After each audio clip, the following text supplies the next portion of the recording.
you're reading people's minds. So we don't like to use the term mind reading. These neuroscientists at the University of Texas in Austin say they've made a major breakthrough. They've figured out how to translate brain activity into words using artificial intelligence. These are different images. Earlier this month, they published a paper explaining how they had research volunteers listen to audio clips while having their brains scanned by an fMRI machine. Over time, AI algorithms, the very same tech that's behind ChatGPT, were able to figure out what the volunteers were listening to just by watching their brains. It is just crazy. You can watch how blood flows through the brain, and using AI and GBT and everything else, translate it into words. Yeah, it's wild that this works when you put it that way. Thumbs up, Donies. To test it all out, Professor Alexander Hoot and I had our brains scanned while listening to parts of the Wizard of Oz audiobook. If I only had a brain. Big brain. Like obnoxiously big. All right, Danny, we have a picture of your brain. I have a brain. Yep, it looks good. I was scanned first, followed by Professor Hoot, capturing images of the changes in our brain's blood flow as we listened to the words from the audiobook and showing how our brains interpreted those words. When she had finished her meal and was about to go back to the road of yellow brick, she was startled to hear a deep groan nearby.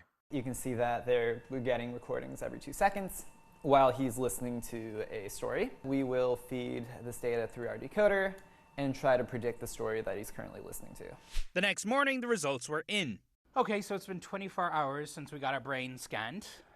You can confirm I have a brain.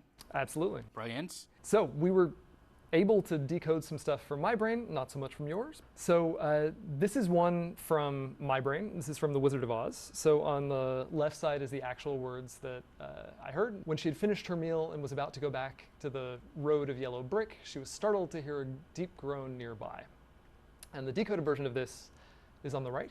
I was about to head back to school and I hear this strange voice calling out to me.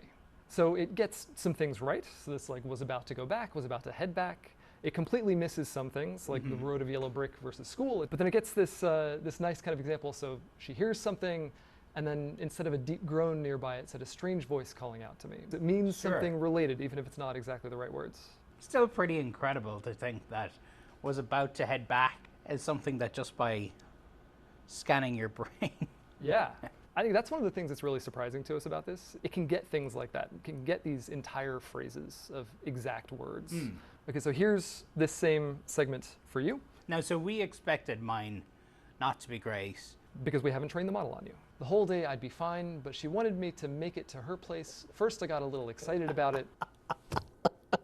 The reason it wasn't able to decode my brain was because the technology currently needs people to sit in the fMRI machine for more than 16 hours, so the AI models can train on specific people's brains. Are we going to live in a world where, I can walk by somebody on the street and they'll be able to hold something up to my head and they'll know what I'm thinking? Currently, we're very far from that. That might also never be possible. We can't completely rule it out, but as far as we know, that certainly won't be possible in the next few decades. The real potential application of this is actually helping people who are unable to speak without them needing to get neurosurgery. Now we have this snapshot of the brain. And Jerry Tang explained how they used OpenAI's GPT large language model to help decode the brain.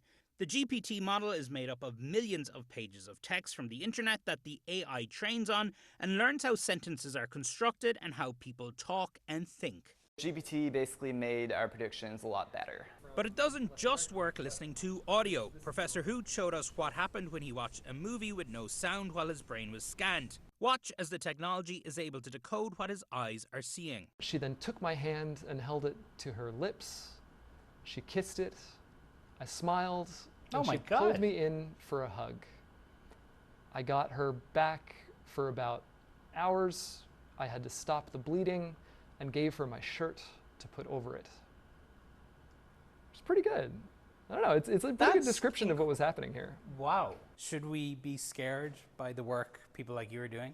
We think it's really important to continually evaluate the implications of brain decoding and also to start thinking about enacting policies that protect mental privacy and regulate what brain data can be used for.